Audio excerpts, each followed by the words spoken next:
কার দুর্গ ইন্ডিয়া। এটি ইন্ডিয়ার রাজস্থানের পাশে অবস্থিত। এখানকার মানুষদের মুখে শোনা যায় এই জায়গাটির উপর নাকি অনেক অভিশাপ আছে।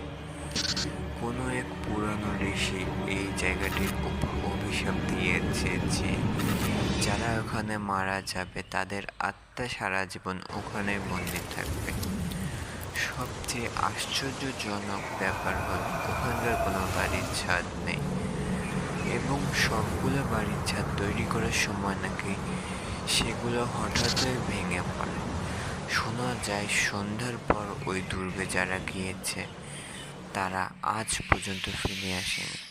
ওখানকার সরকার পর্যটকদের জন্য সন্ধ্যার পর জায়গাটি পুরোপুরি নিষিদ্ধ করে দিয়েছে।